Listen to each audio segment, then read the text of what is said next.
بسم الله الرحمن الرحيم الحمد لله رب العالمين والصلاة والسلام على أشرف المرسلين سيد الأولين والآخرين سيدنا وحبيبنا وشفيعنا ونبينا مولانا محمد وعلى آله وصحبه أجمعين ورضي الله تبارك وتعالى عن قطب العارفين وإمام الصديقين مولانا أبي العباس أحمد بن محمد التجاني وخلفائه المهتدين وأهل طريقته الفائزين الرابحين وجميع المسلمين آمين يا رب العالمين أما بعد. Après avoir formulé les louanges à Allah subhanahu wa ta'ala, adressé les prières et salutations sur le noble prophète Sayyidina Muhammad sallallahu alayhi wa sallam, Inch'Allah ta'ala, on va donc entamer notre 41e séance concernant le fiqh léger, si je ne m'abuse pas, et que ce sera la deuxième séance concernant donc le chapitre donc des besoins naturels. Euh, donc, c'est dans ce chapitre, lors de la séance précédente, on avait vu, donc on avait donné la définition de l'istinja, qui sont les toilettes intimes. Et on a parlé également donc de son statut juridique. Et on a également parlé donc de ses causes, donc asbabul istinja, donc les causes des toilettes intimes. Et on en a parlé donc de certains parmi eux. D'ailleurs, on a même fait le tour, si je ne m'abuse. On a parlé donc des défécations, donc des matières fécales. On a parlé des urines, donc à partir de la miction. On a parlé donc du mazie, donc le liquide préséminal ou prééjaculatoire.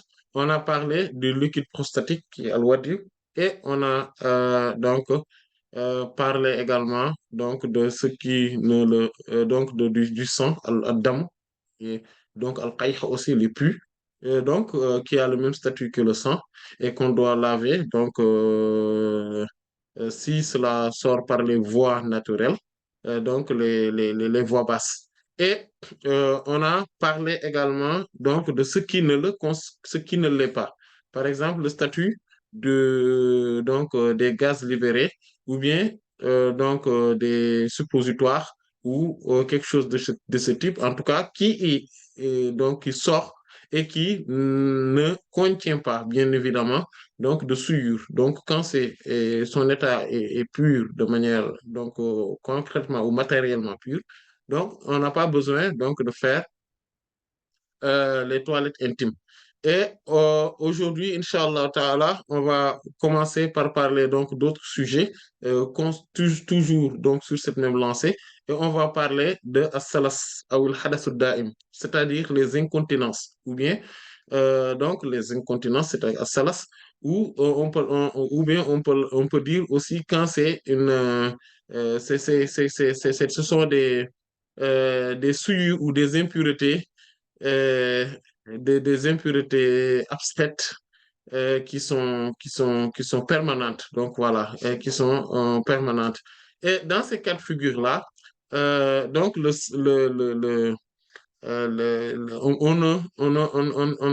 n'est pas tenu. Donc, on n'est pas tenu donc de refaire de refaire les ablutions tout le temps, comme on l'avait vu lors des séances précédentes, quand on parlait donc de wudu, donc les ablutions. Et on n'est pas également tenu donc de faire à chaque fois, donc de se laver. Pourquoi? Parce que, bon, on en avait parlé quand on parlait des impuretés aussi, des souillures matérielles ou concrètes. On en avait parlé également, donc, de la fréquence par laquelle on peut le faire, on ne peut pas le faire, etc. Mais là, donc, on va traiter tout simplement donc, du fait de les enlever.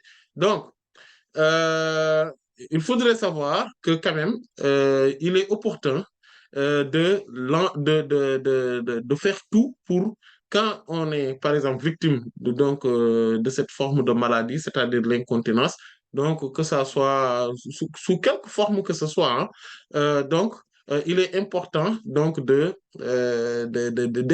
de diminuer, d'éradiquer le maximum possible donc ces souillures.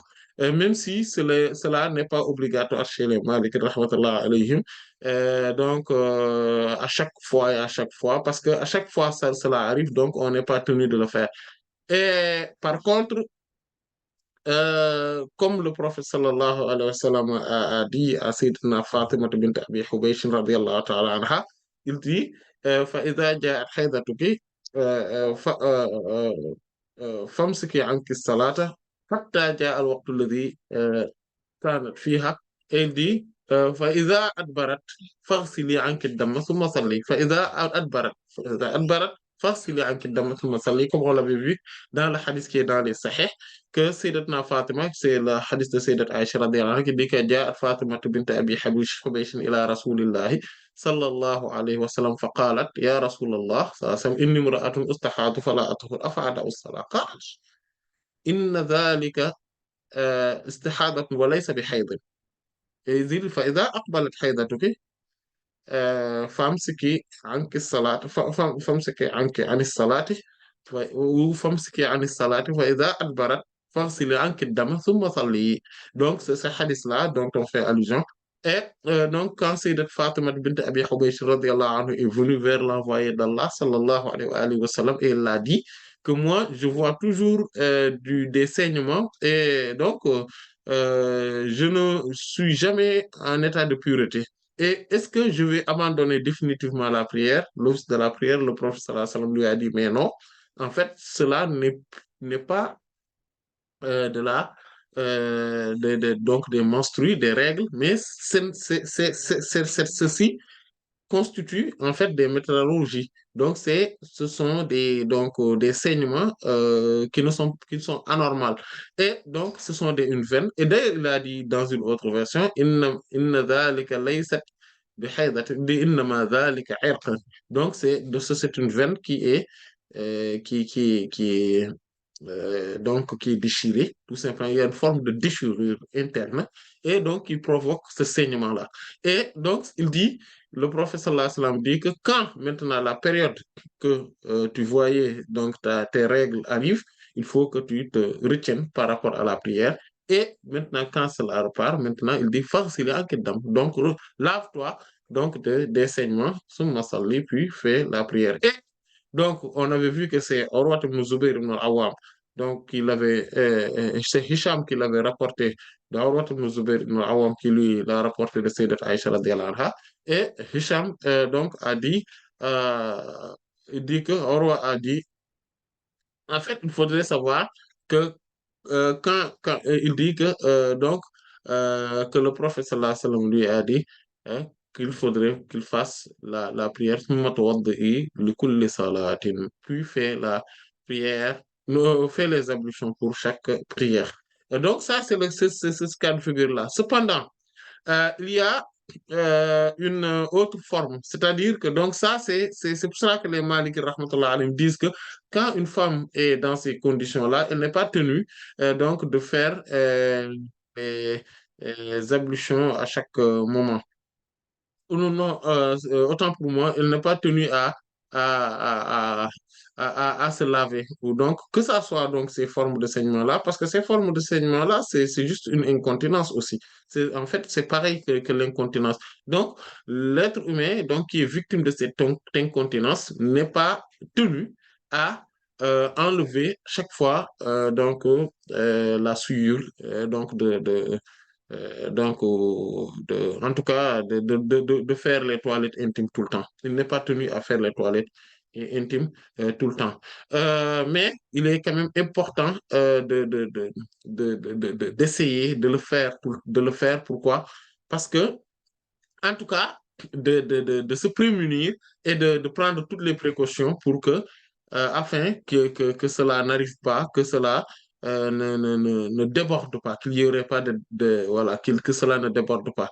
Et c'est en vertu du hadith de Sayyidatna Hamnat bint Jahshin, radiyallahu ta'ala anha, qui dit que Ya Rasulallah, sallallahu alayhi wa sallam, inni ustahadu haydatan kabiratan shadida, fama tara fiha, qad mana'atni as-salata was-siyam.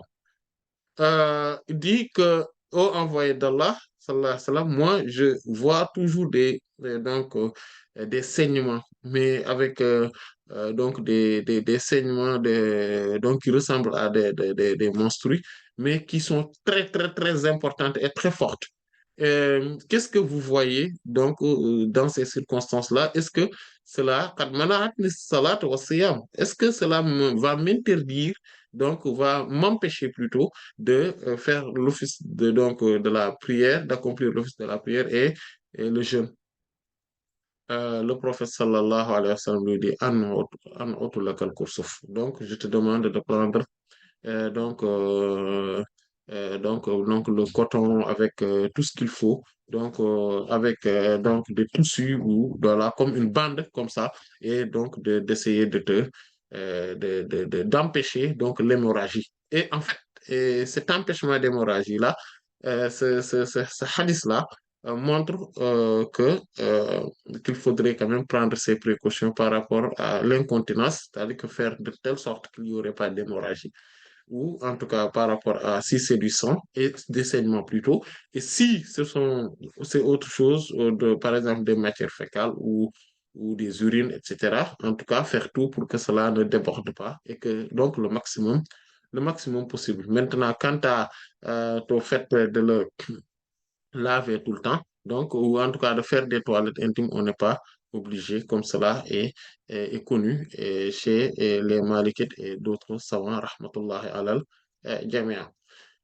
Maintenant, il faudrait comprendre que aussi, souvent, les gens, il y a des questions subsidiaires par rapport à cela, donc aux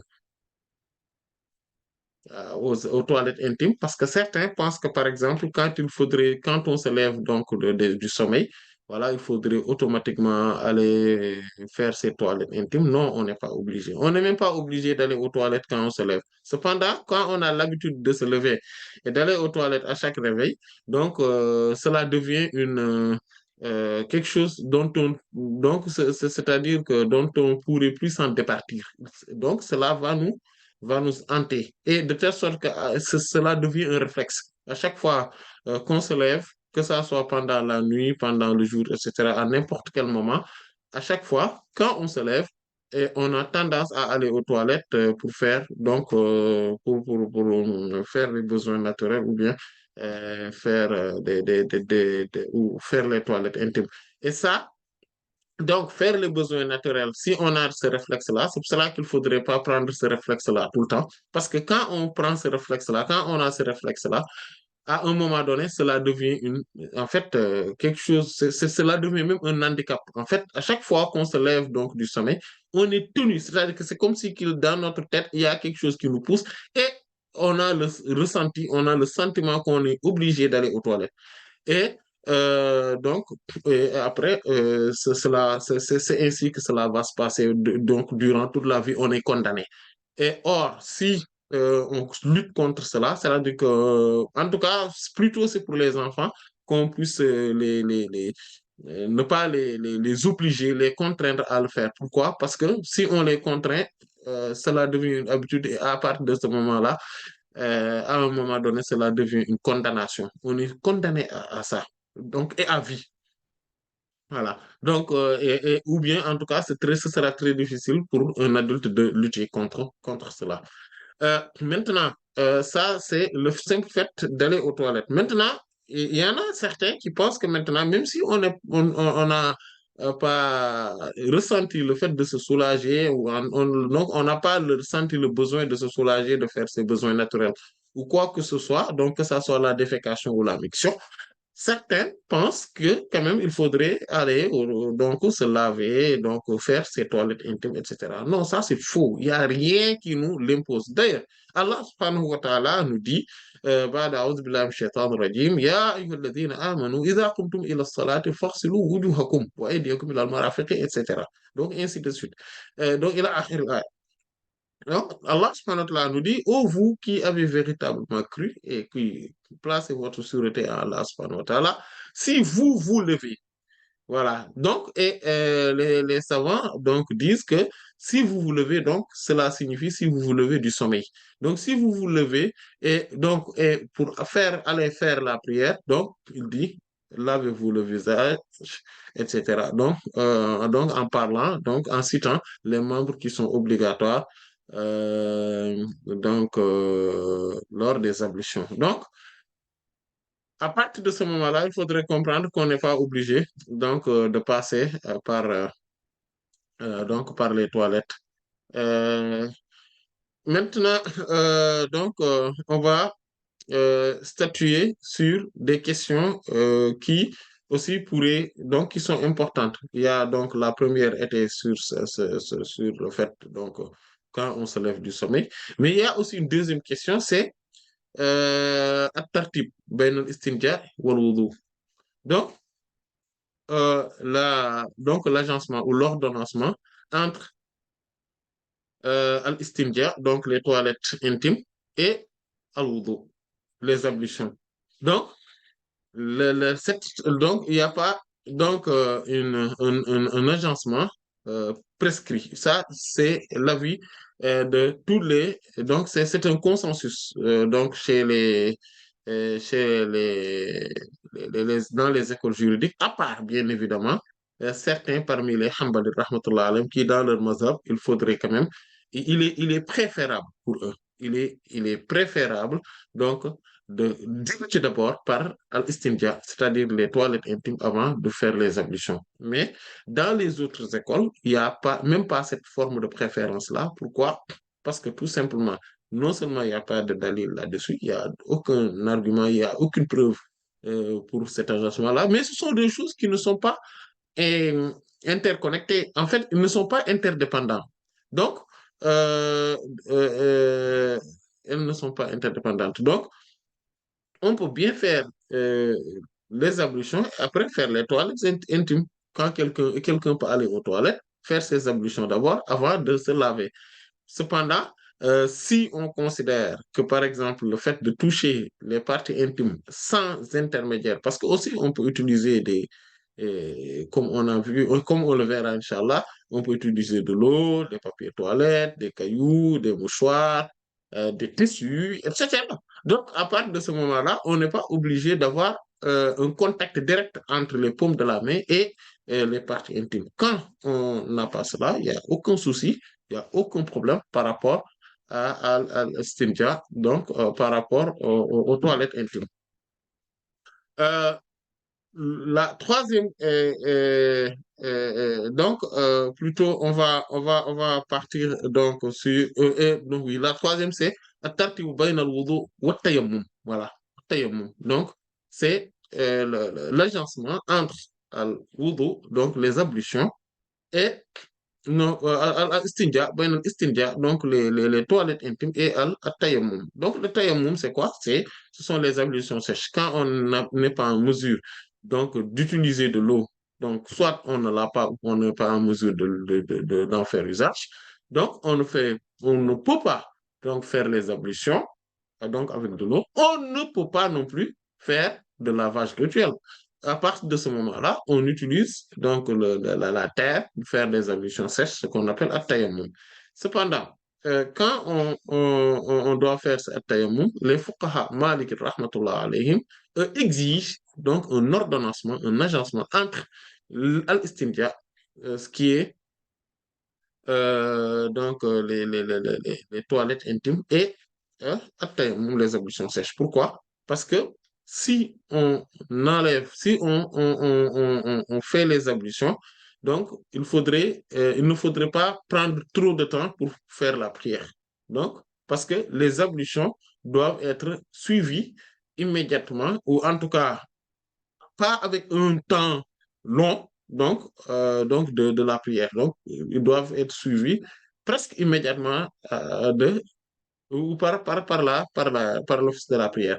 Donc, à partir de ce moment-là, donc, on n'est pas, quand on fait les toilettes, donc, il faudrait d'abord faire les toilettes intimes.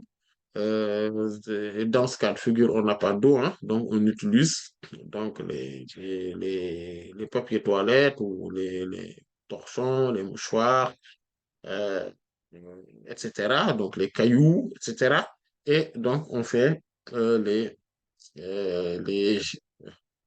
voilà, on fait les, les, on fait les ablutions sèches après. Maintenant, on va parler de al-istijmar, donc, qui est un sujet quand même global, à part, parce que al-istinja, on avait vu que al-istinja, ce sont les toilettes intimes, donc de manière générale. Al-istitaba, c'est les toilettes intimes, mais avec de l'eau. Selon, par exemple, certains savants chafi'i, rahmatullah alayhim notamment, mais aussi beaucoup d'autres savants disent que al-istinja et al-istitaba, on l'utilise donc pour les toilettes intimes de manière générale, avec de l'eau ou avec de, donc des pierres, des cailloux, etc. Mais donc, la différenciation, la meilleure différenciation, c'est qu'Al istinja, ce sont les toilettes intimes de manière générale. En fait, c'est le terme le plus générique, le plus général, donc le plus englobant. Al istitaba, c'est le terme qui indique donc les toilettes intimes ou le nettoyage intime, donc avec de l'eau. Et al istijmar, c'est donc l'usage des pierres pour les toilettes intimes. Voilà, donc c'est parce que cela provient de Al-Jamra. Al-Jamra, donc vous voyez, Ramyul Jamra, donc c'est le fait de jeter des cailloux quand on est quand on va à la Mecque, donc pendant le Hajj. Et donc ici aussi, c'est le fait Al-Istijmar, donc Al-Istifal, c'est l'usage de quelque chose ou la quête de quelque chose. Et donc, cela. Donc, c'est quoi? Donc, c'est al-istijmar. Donc, étymologiquement, cela provient donc de al-jamra. Donc, donc, le pluriel de jamra, donc les cailloux, c'est al-jamrat. Donc, c'est où on dit aussi al-jimar. Al-jimar, donc c'est le pluriel donc des cailloux. Donc, ce sont les petites cuillères, les petites pierres. Ce ne sont pas des grosses pierres, mais des petites pierres, c'est ce qu'on appelle al-istijmar. Donc, c'est l'usage de cela.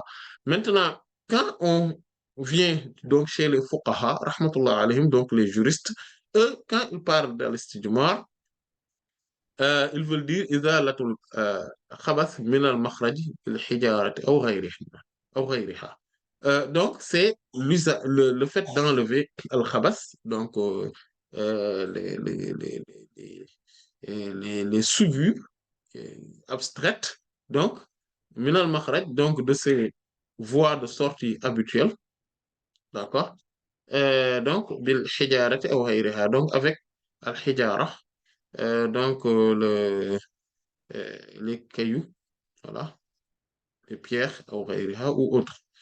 Euh, il faudrait que qu'on parle de quelque chose que j'ai complètement oublié avant qu'on continue.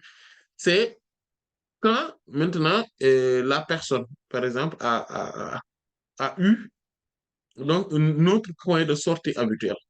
Voilà. Donc, ça fait l'occasion, on va en parler.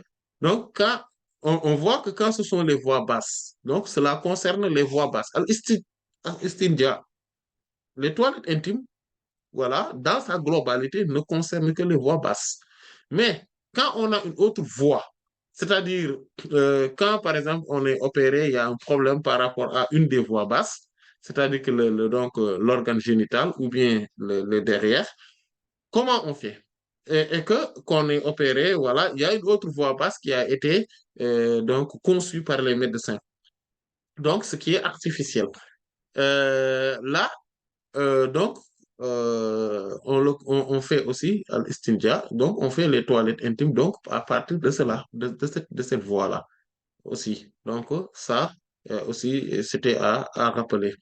Parce qu'on n'en avait pas parlé donc, lors de la séance précédente, et ni aussi au début de cette séance, donc, mais c'est l'occasion donc d'en parler. Et donc, le nettoyage aussi, on le fait avec. Euh, euh, quel est le statut? Le statut, c'est al-jawaz. C'est-à-dire, c'est euh, c'est une permission totale, c'est-à-dire que c'est une autorisation totale. Pourquoi? Parce que, en fait, beaucoup parmi mes congénères, donc dans certaines localités, en tout cas, souvent ce sont des citadins, eux, ils pensent que, oui, qu'il faudrait utiliser de l'eau. Bon, dans certaines localités, je veux dire, par exemple en Afrique, bon, souvent en Europe, les gens connaissent très bien. l'usage des papiers toilettes, etc. Voilà, il n'y a pas de souci par rapport à ça.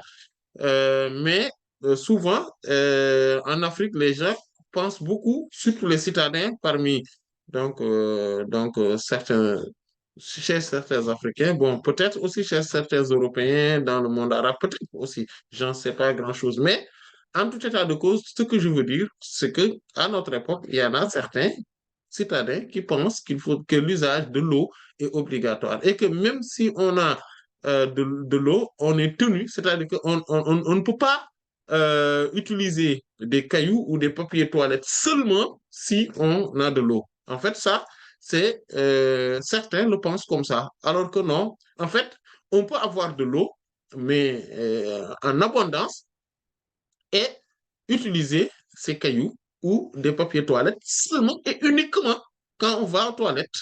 Voilà. Et ça, c'est quelque chose qu'il faudrait comprendre. Et bon, on en avait parlé aussi lors de la séance précédente, que les fuqaha malik rahmatullah alayhim surtout, mais d'autres, les autres savants aussi, mais surtout chez les malik rahmatullah alayhim, quand une femme n'est plus vierge, elle ne peut pas utiliser cela après avoir pratiqué la miction. Donc, après la miction, c'est-à-dire après avoir uriné, elle ne peut pas en faire usage. Pourquoi? Parce que les urines vont, en tout cas cette forme de souillure, va se propager au-delà donc de ces points de sortie et donc va se propager un peu partout donc autour. Euh, donc, euh, donc à partir de ce moment-là, il faudrait qu'il utilise de l'eau. Et ça, euh, voilà, c'est cet avis-là qu'ils ont soutenu. Et en tout cas, c'est plus prudent aussi cet avis-là et reste le plus prudent. Euh, Maintenant, cet usage de manière globale est tout simplement licite car il y a beaucoup de hadiths où le prophète sallallahu alayhi wa sallam parle de cela, comme le hadith de Sayyidina Salman al-Farisi, radiallahu tabaraka wa ta'ala anhu, que nous avons cité lors de la séance précédente, qui est dans le Sahih de l'imam Muslim, rahimahullah ta'ala, quand le juif lui a dit, donc, il lahu qad allamakum nabiyyukum sallallahu alayhi wa sallam kulla shay'in hatta al-khira'a. Donc, et c'était en guise de moquerie, de raillerie, en lui disant que oui, en fait, apparemment, sallallahu alayhi wa sallam, il vous a enseigné toutes choses, hein, jusque même euh, par rapport au soulagement, voilà, par rapport au soulagement des besoins naturels. Et Sayyidina Salman, radiallahu anhu, avec beaucoup de fierté, dit, قال فقال رضي الله تعالى عنه أجل لقد نهانا أن نستقبل القبلة لغائط أو بول أو أن نستنجي باليمين أو أن نستنجي بأقل من 3 أحجار. Oui, effectivement, en toute vérité, sallallahu alayhi wa sallam nous a interdit de se diriger vers la Qibla, donc la direction de la Kaaba, ou qu'on le tourne, qu'on le montre le dos. Donc, on tourne le dos. Lorsque on va donc aux toilettes, donc faire le besoin naturel, donc c'est-à-dire la défécation ou tout simplement la miction. Et il nous interdit également qu'on utilise dans les toilettes intimes qu'on utilise la main droite et il nous interdit aussi qu'on utilise moins de 3 cailloux. Et donc, ce hadith-là, il y a aussi donc le hadith de Sayyidat Aisha Ummul Mu'minina, radiallahu tabaraka wa ta'ala anha, qu'on avait vu, que dans les Musnad de l'imam Ahmad, rahimahullah ta'ala, mais aussi c'est dans les Sunan. Et c'est un hadith qui est authentique, qui est sahih, comme aussi l'imam al-Hafiz ibn al-Mulaqin, rahimahullah ta'ala, donc dit que dans son Badr al-Munir que c'est un hadith Hassan. Imam al-Nawawi, dans son Majmu', lui, dit que c'est un hadith qui est sahih. En effet, effectivement, c'est un hadith qui est sahih, surtout si on regroupe donc toutes les chaînes de transmission Sayyidat Aïcha radhiyallahu anha rapporte que le prophète sallallahu alayhi wa sallam a dit إذا ذهب أحدكم إلى الغائط فليذهب معه بثلاثة أحجار يستطيب بهن فإنها تجزئ عنه. Que si quelqu'un parmi vous va donc dans les toilettes, qu'il parte avec 3 cailloux qu'il va utiliser pour se rendre propre. Et cela lui suffira largement. Donc, on voit que l'usage donc de cela, avec beaucoup d'autres hadiths, donc nous montre que c'est quelque chose qui est licite et c'est c'est totalement quelque chose d'autorisé. Et la question qui surgit d'elle-même, c'est qu'est-ce que qu'on doit utiliser pour est-ce que ce sont donc les cailloux et quelles sont les matières qui sont autorisées à utiliser. Voilà. Donc, et, quand on regarde que le prophète sallallahu alayhi wa sallam dit dans un hadith, d'ailleurs on le verra dans plusieurs hadiths, il y a le hadith de Sayyidina Abdullah ibn Mas'ud, radiallahu ta'ala anhu, il y a le hadith de Sayyidina Abu Hurayrata, radiallahu ta'ala anhu, rapporté d'ailleurs par l'imam al-Bukhari, rahimahullah, il dit que Sayyidina Abu Hurayrata, radiallahu anhu, annahu kana yahmilu ma'a an-nabi sallallahu alayhi wa sallam idawatan li wudu'ihi wa hajatihi. فبينما هو يتبعه بها فقال من هذا؟ فقال أنا أبو هريرة رضي الله تعالى عنه.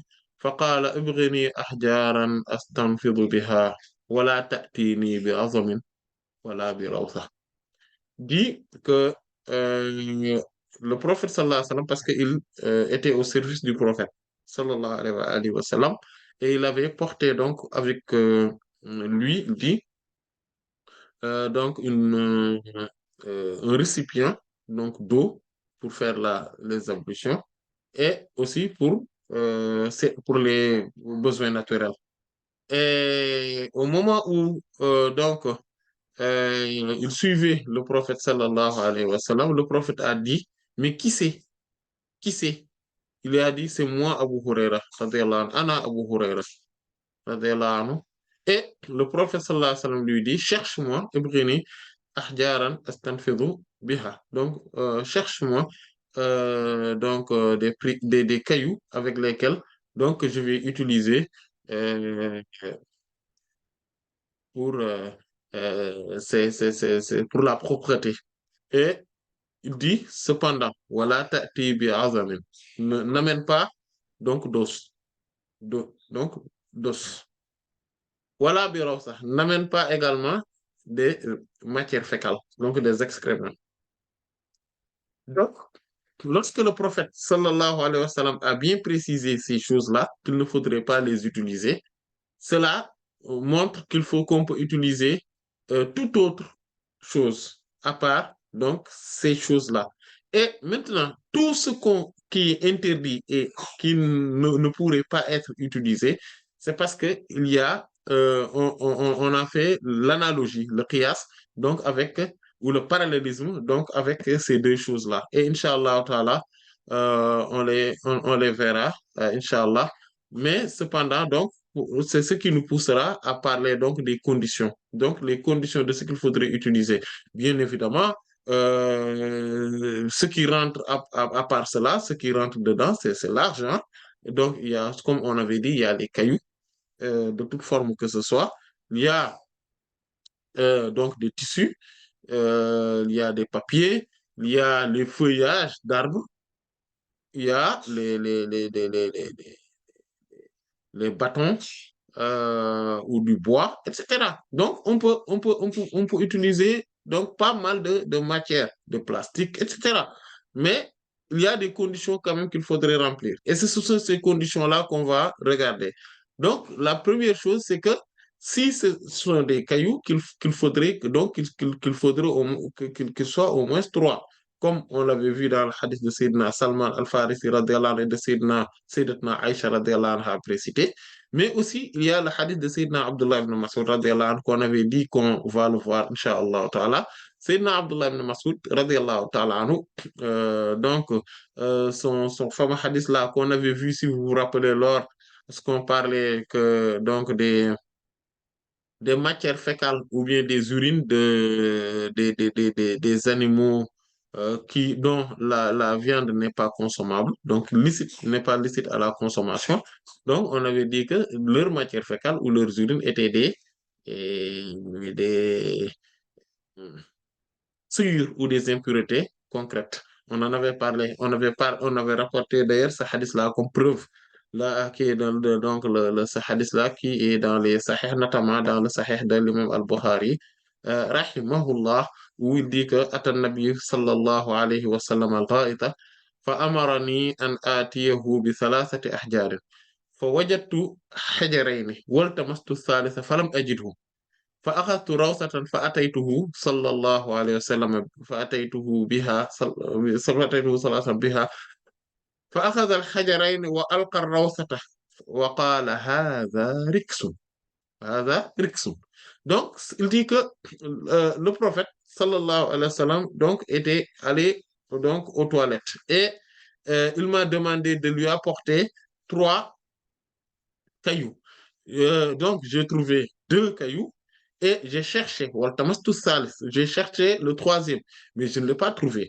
Qu'est-ce que j'ai fait? J'ai pris donc des matières fécales d'animaux. Donc, c'est dans une autre version, on dit rawsat himar. Donc, la matière fécale de nan. Et quand je suis venu, et il a pris les 2 cailloux et il a jeté donc rawsa, donc la matière fécale donc de l'âne. Et il a dit Hada riksun. Donc ceci est une souillure, donc c'est une impureté. Pourquoi c'est une impureté, une souillure? Donc, et d'ailleurs, on avait parlé, si je ne m'abuse, que rix, on dit ridis et rix. Donc, c'est la même chose, donc qui signifie tout simplement une souillure, une impureté. Et donc cela donc, montre d'une part que les excréments, les matières fécales d'animaux impropres à la consommation, donc, ou qui ne sont pas licites et illicites à la consommation, donc euh, euh, sont inutilisables. Donc, qu'est-ce que cela voudrait dire? Cela voudrait dire que c'est de la souillure, tout simplement, et qu'une souillure, on ne peut pas l'utiliser pour enlever les souillures. Voilà, d'ailleurs, c'est la description que le professeur Lassan en a fait. Mais aussi, il a montré que, donc, il faudrait utiliser 3 cailloux. Surtout le hadith de Sayyidina Salman radiallahu anhu qui dit أو أن نستنجي بأقل من 3 أحجار. Voilà. Ou bien qu'on utilise moins de trois cailloux. Et il rajoute même, parce que ce hadith-là, c'est un grand hadith dans ce sujet-là, qui est aussi dans le Sahih de l'imam Muslim, il continue à dire en disant أو أن نستنجي برجيع أو بعظم. Ou bien qu'on utilise des excréments, donc, des, de l'os, ou de l'os. Voilà. Donc, et le hadith de Sayyidat Aïcha, radiallahu ta'ala anha, quand elle a parlé donc des 3 cailloux, elle dit fa innaha tujzi'u anhu. Donc, cela va lui suffire. Ce qui voudrait dire tout simplement que si on utilise moins de 3 cailloux, cela ne suffira pas. Ou bien moins de 3 papiers toilettes, cela ne suffirait pas. Euh, Cependant, les Malikites, rahmatullah alayhim, soutiennent que, en fait, le plus important, c'est que le prophète sallallahu alayhi wa sallam, quand il dit que ces 3-là vont suffire, cela ne voudrait pas dire qu'il faudrait 3 cailloux obligatoirement. Non. Ou bien les 3 papiers toilettes obligatoirement. Parce que pourquoi? Parce que, en fait, ils disent que ces 3-là, ce n'est pas une conditionnalité ferme. Ce n'est pas une conditionnalité ferme. Pourquoi ce n'est pas une conditionnalité ferme? Parce que, tout simplement, si c'était une conditionnalité ferme, euh, euh, en tout cas, en fait, on va raisonner autrement. En fait, pourquoi ce n'est pas une conditionnalité ferme? Parce que tout simplement, c'est parce que il faudrait regarder l'objectif donc de la législation. C'est vrai qu'il faudrait regarder la législation, la loi, mais il faudrait regarder aussi l'esprit de la loi.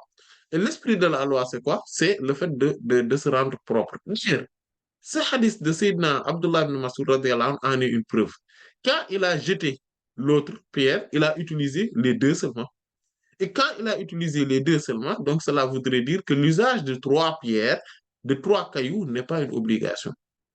En fait, c'est une recommandation forte, mais pas. Donc, c'est une sunna, une recommandation forte, c'est une convenance, une règle de bienséance, donc une bonne manière à observer. Mais ce n'est pas une obligation, ou un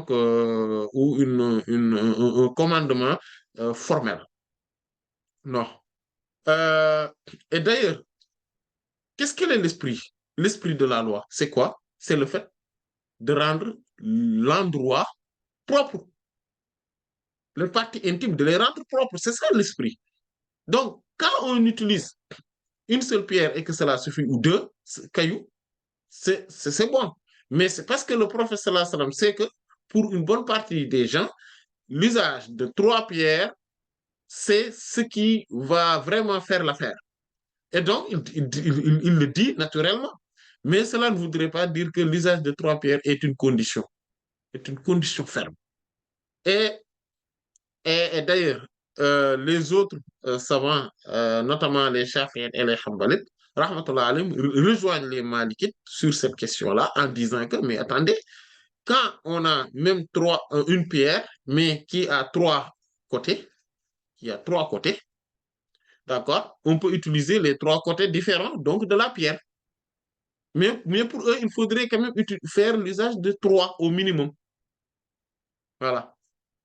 Et il y a le hadith de Sayyidina Abu Huraira radiallahu anhu qui dit que et celui qui fait le stijmar, donc qui fait l'usage de la prière pour le nettoyage intime, qu'il falyutir, qu'il fasse donc un usage impair. Donc qu'il prenne au minimum, donc un nombre impair.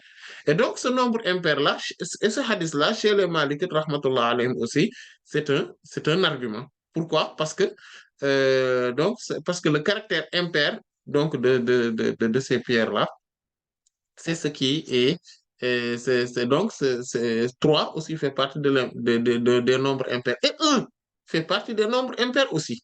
Au moment où un fait partie des nombres impairs, donc on peut faire aussi un seul usage. Donc, pour dire, et c'est ce qui, Inch'Allah Ta'ala, est le plus recevable des avis, l'avis des Malikites rahmatullah alayhim sur cette question-là. En disant, même si les hadiths parlent de 3, cailloux, donc trois papiers toilettes, etc. Mais ça, c'est une recommandation forte seulement, ce n'est pas une condition ferme. Pourquoi? Parce que quand on regarde l'esprit de la loi, on voit que l'esprit, c'est quoi? C'est le fait donc de rendre propre l'endroit. Si on peut le faire avec un tissu, un morceau, un seul morceau de bois, une, une seule papier toilette, etc. Mais mais tout est rempli, les conditions sont remplies et l'objectif est atteint. Voilà. Donc, ça, c'est important. Et d'ailleurs, quand on prend un seul caillou et qu'on le disloque en trois cailloux, quand c'est un gros caillou, on le disloque en trois, c'est pareil quand qu'on utilise le même caillou avec trois côtés différents. Donc, c'est ce que donc c'est ce qui est visé. Donc ça, c'est cette condition-là. Donc c'est la majorité des savants donc disent qu'il faudrait trois cailloux, trois, en tout cas trois côtés. Voilà qu'on utilise, même si trois papiers toilettes ou même le même papier toilette, mais utilisé donc de trois côtés différents, etc. Mais ce n'est pas une condition chez les Malikites rahmatullahi alayhim. Et donc, on vient d'en parler, c'est une recommandation forte, tout simplement. La deuxième conditionnalité, c'est que ça soit quelque chose donc de pur. ou en tout cas qui n'est pas qui n'est pas souillé. Voilà, qui n'est pas souillé concrètement, matériellement. Et pourquoi? Parce qu'on l'avait vu dans le hadith de Sayyidina Abdullah ibn Mas'ud radiyallahu anhu, qui dit qu'il faudrait pas utiliser ar-rawsa. Pourquoi il dit? Parce que c'est une souillure, riksun. C'est une c'est une souillure. Euh, la troisième condition, c'est que cela suffise. Donc, pour la propreté. En fait, si on utilise trois cailloux et que les trois cailloux ne suffisent pas pour rendre propre, euh, donc ces trois ne suffisent pas pour rendre propre euh, pour rendre propre l'endroit. Donc aussi, cela ne suffit toujours pas. Cela ne suffit pas. Donc, l'essentiel, c'est qu'il faudrait aussi rendre propre cet endroit-là. C'est une obligation. Voilà. Donc, et à partir de ce moment-là, beaucoup de savants, d'ailleurs, c'est pour cela que dans les autres écoles juridiques, eux, ils disent que c'est là où on voit l'intérêt donc de l'usage du hadith de Sayyidina Abu Hurairata, radiyallahu ta'ala. Il dit, wa man istajmara falyutir. Voilà. Euh, et celui qui fait l'usage donc des cailloux, qu'il prenne un nombre impair. C'est-à-dire que quand les trois suffisent, il faudrait trois. Si les trois ne suffisent pas, il faudrait aller jusqu'à cinq. Si les cinq ne suffisent pas, il faudrait aller jusqu'à sept, et ainsi de suite. Donc, pourquoi? Ça renforce l'argument des Malikites, rahmatullah alayhim, en disant que c'est juste des adab, c'est-à-dire que des convenances, des règles de bienséance à observer. Euh, donc, et la, la troisième, donc la quatrième condition, que cela ne soit pas d'autres liquides, donc ma'a, que cela soit pas une autre liquide ma'a, autre que l'eau. Voilà. Chez les Malikites, rahmatullah alayhim, ils sont formels là-dessus. Et chez la majorité des savants, mais d'ailleurs, parce que c'est les Malikites, les Shafi'ites et les Hanbalites ont la même vision là-dessus. Et si vous vous rappelez, lorsqu'on voyait ce qui pourrait permettre d'enlever, parce que d'enlever les souillures, ce qui permet d'enlever les souillures, ce qui permet donc de rendre propre un lieu qui était impropre, donc de rendre pur, de purifier un lieu qui était impur, matériellement parlant et concrètement, qui était souillé. On avait traité ce sujet-là, on avait donné les argumentations donc des uns et des autres, et on avait dit que l'avis des Hanafites, rahmatullah alayhim, nous semblait le plus recevable. C'est-à-dire qu'on peut utiliser autre chose, comme par exemple pour nettoyer quelque part qui est souillé. Et même pour nettoyer des habits qui sont souillés, comme par exemple du savon, de l'eau de javel, des produits de nettoyage, etc. Pour nettoyer le sol, la terre, les carreaux, etc. Mais aussi pour nettoyer les habits, les vêtements, etc. On n'est pas tenu d'utiliser que de l'eau. Voilà, que de l'eau, on est allemand, voilà, que de l'eau à l'état naturel. Voilà. Et cet avis-là nous semble plus recevable. Mais les Malik rahmatullah alayhim, et la majorité des savants, donc les Shafi'ites aussi et les Hanbalites rahmatullah alayhim, eux soutiennent que non, il faudrait que de l'eau.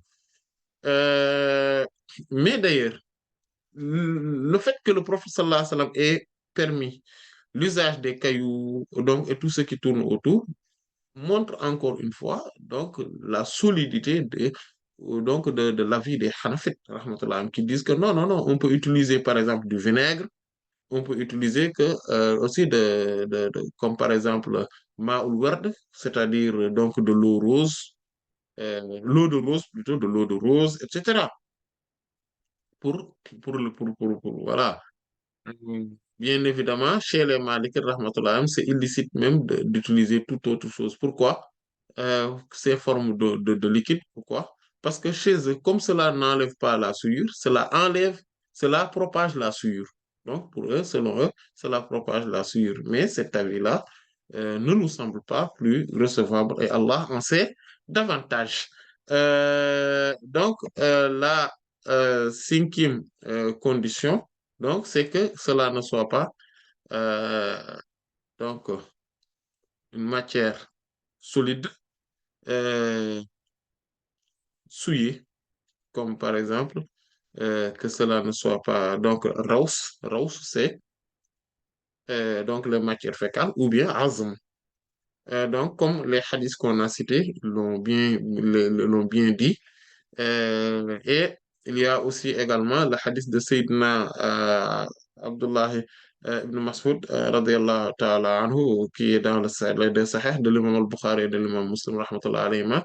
Donc, ce hadith-là où il parlait, donc, quand il était avec le prophète sallallahu alayhi wa sallam, donc, laylatul jinn, et le prophète sallallahu alayhi wa sallam, donc, disait, donc, قال رسول الله صلى الله عليه وسلم فلا تستنجوا بهما فإنهما طعام إخوانكم من الجنة. Il dit que donc n'utilisez pas des raus, donc des matières fécales. Même si c'est, attention, hein, il faudrait qu'on différencie entre le fait que cela soit souillé, donc que cela soit une matière souillée, ça on l'avait vu avec le professeur Hassan quand il dit que فإنها ركس, ou bien هذا ركس, disant que ceci c'est une souillure. Donc ça c'est les matières fécales des animaux illicites à la consommation. Il faut les différencier avec les matières fécales de manière générale de n'importe quel animal. C'est-à-dire que même licite à la consommation. C'est ça, c'est important de le connaître, de voir la différence. Le professeur 70 interdisant qu'il ne faudrait pas utiliser les os, donc donc de l'os, il a interdit également d'utiliser euh, les, les excréments, les matières fécales des animaux, même licites à la consommation. Il dit, fala tastanju bihima.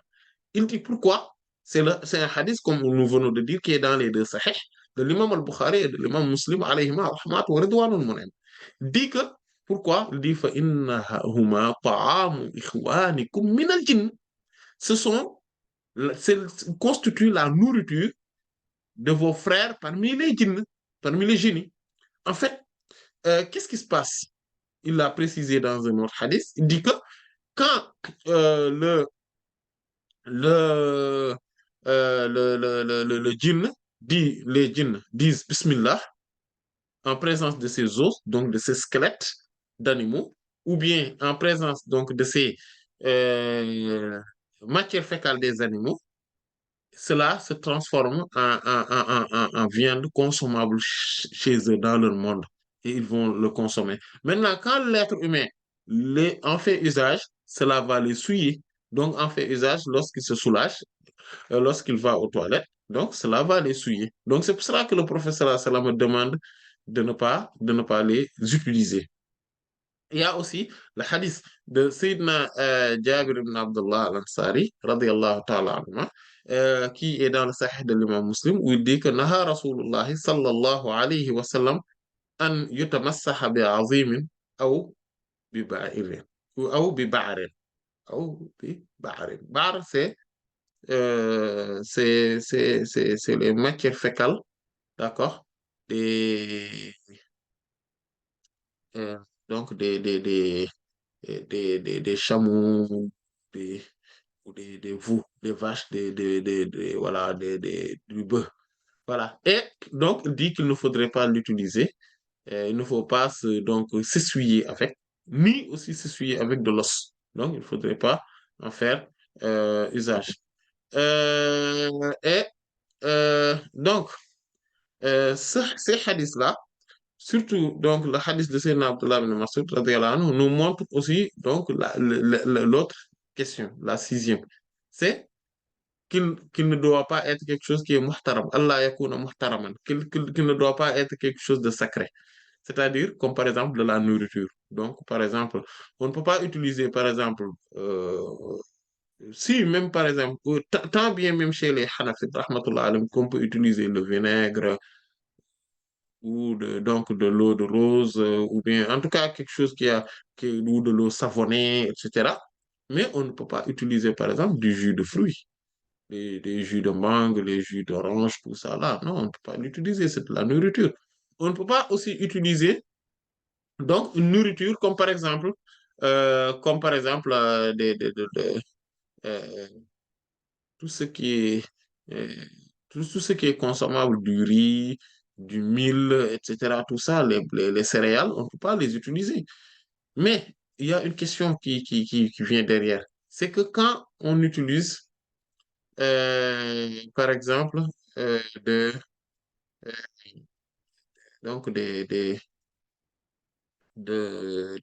donc certains fruits, comment on peut, est-ce qu'on peut les utiliser comme par exemple les oranges, comme par exemple les bananes, etc.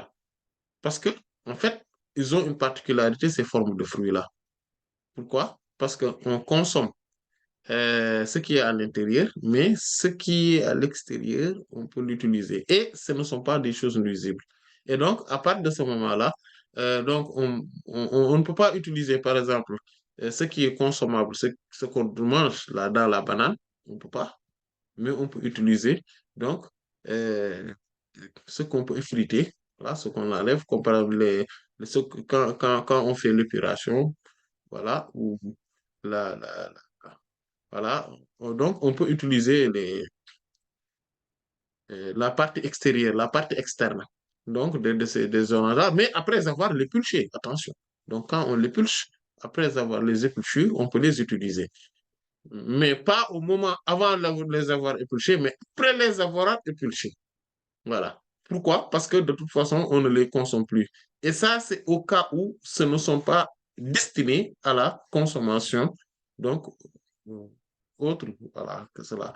Et on ne peut pas aussi utiliser un papier où il y a, par exemple, du Coran.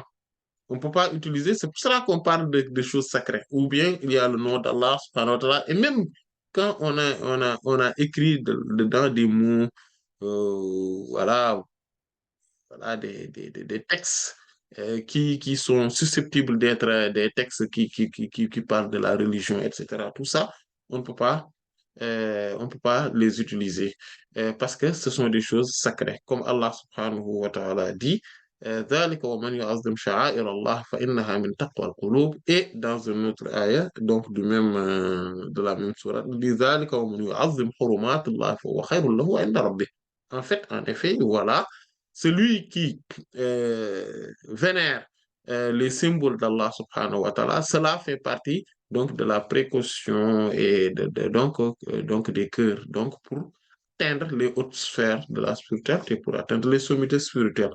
Et il dit donc l'autre, voilà, donc celui qui euh, magnifie ou vénère donc les choses sacrées d'Allah subhanahu wa ta'ala, donc hurumat Allah, les choses sacrées d'Allah subhanahu wa ta'ala, ça, cela est un très grand bienfait pour lui, donc en sa faveur auprès donc, de son Seigneur responsable. Donc là aussi, on voit qu'on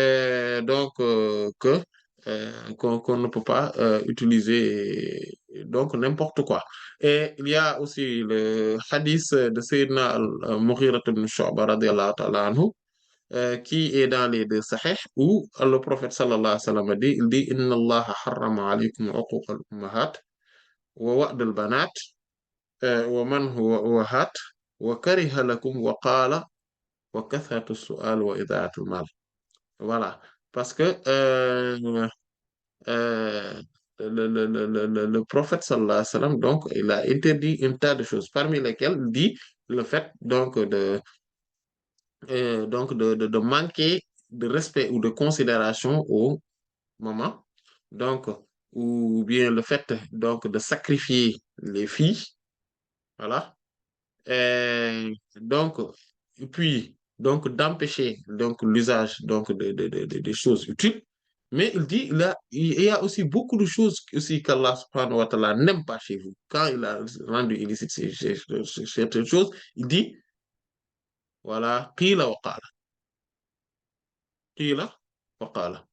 Donc, oui, on a dit que, il a dit, donc le fait de colporter voilà, de beaucoup parler, de dire, voilà, c'est-à-dire qu'on rapporte qu'il paraît qu'apparemment, etc., qila wa qala.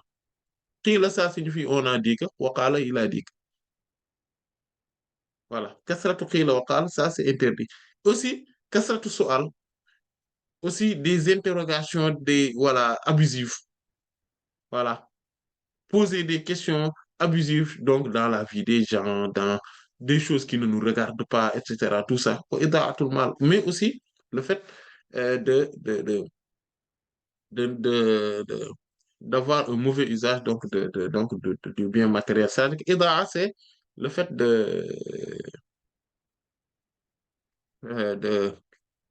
comment dire, en tout cas de ne pas faire un bon usage ou en tout cas de gaspiller, voilà, de gaspiller. Donc le gaspillage donc des biens matériels. Et donc voilà. Euh, donc ça aussi, c'est important donc de le considérer parmi les conditions. Maintenant, il y a une autre question donc on va résumer. Quand le prophète sallallahu alayhi wa sallam donc interdit l'usage des os, on peut faire l'analogie par rapport à d'autres choses. Comme quoi? Comme par exemple tout ce qui est donc tout ce qui est lisse, comme les verres. Voilà, les verres, voilà, la matière, les verres. VE2RE. Voilà, comme c'est lisse, on ne peut pas l'utiliser. Ou bien, comme c'est tranchant, quelque chose qui est tranchant, comme le couteau, comme les lames, etc., on ne peut pas l'utiliser. Voilà. C'est vrai que c'est logique, mais attention. Euh, et pour ne pas, en fait, on ne peut pas l'utiliser. Pourquoi? Parce que cela a le même statut que l'os. Parce que l'os aussi pourrait être, c'est-à-dire que pourrait faire mal. Donc, tout ce qui pourrait faire mal par nature. Donc, donc à part de ce moment, on ne peut pas l'utiliser. Comme par exemple, quelqu'un qui utilise, bon, pour d'autres raisons, donc, par exemple, le piment. Le piment, vous voyez, c'est non seulement illicite parce que c'est de la nourriture, mais c'est illicite aussi à utiliser si ce n'était pas de la nourriture, quelque chose d'autre qui est piquant, etc. Donc, on ne peut pas l'utiliser aussi. Pourquoi? Parce que ça a le même statut que quoi? Que, que l'os. Vous voyez? Donc, on parle analogie. Donc, ça rentre dedans. Et par rapport donc matière fécale, donc euh, donc tout ce qui est une souillure, mais aussi tout ce qui est tout ce qui est une de la nourriture, ou parce que au moment où c'est de la nourriture pour les djinns, donc tout ce qui est de la nourriture, tout simplement. On va s'en tenir là. Aujourd'hui, on a beaucoup abusé aussi du temps. Voilà. Mais, Inch'Allah Ta'ala, on va s'en tenir là. Si bien évidemment, il n'y a pas de questions, Allah en sait davantage. Allah Ta'ala, ala wa sallallahu ala sayyidina Muhammadin wa ala alihi wa sahbihi ajma'in. Subhana rabbika rabbil izzati amma yasifun wa salamun ala al-mursalin walhamdulillahi rabbil alamin. Voilà. Assalamu alaikum wa rahmatullah. Alaikum salam wa rahmatullahi wa barakatuh. Donc la personne demande, vous avez cité plusieurs matières avec lesquelles on peut se nettoyer, à savoir les cailloux, l'eau, le papier, le bois. Cependant, vous n'avez pas cité le sable. On peut s'en servir pour nettoyer ou pas. Oui, le sable, le caillou, c'est du sable, hein. Bon, avec d'autres formes, bien sûr. Mais c'est tout ce qui est sable, le caillou, de l'herbe, voilà, du feuillage, etc. On peut l'utiliser. En fait, tout ce qui est comme, voilà. En fait, tout ce dont on n'a pas cité parmi ce qui est interdit, à savoir, donc les matières fécales, donc même euh, des animaux licites à la consommation, tout ce qui est une souillure, tout ce qui est de l'os, ou bien donc tout ce dont on a fait tout à l'heure l'analogie, par exemple des choses qui sont tranchantes, des choses qui sont lisses, etc. Parce que ça n'enlève pas de la souillure, les choses lisses. Vous voyez? Par exemple, les verres, là, quand on l'utilise, on voit que ça n'enlève pas la souillure parce que c'est lisse. Et tout ce qui est lisse aussi, hein, donc voilà. On ne peut pas utiliser, bien évidemment, aussi des choses qui sont très chères, comme par exemple du diamant, voilà, de l'or, de l'argent, etc. Tout ça, ces formes de métaux-là aussi, on ne peut pas les utiliser.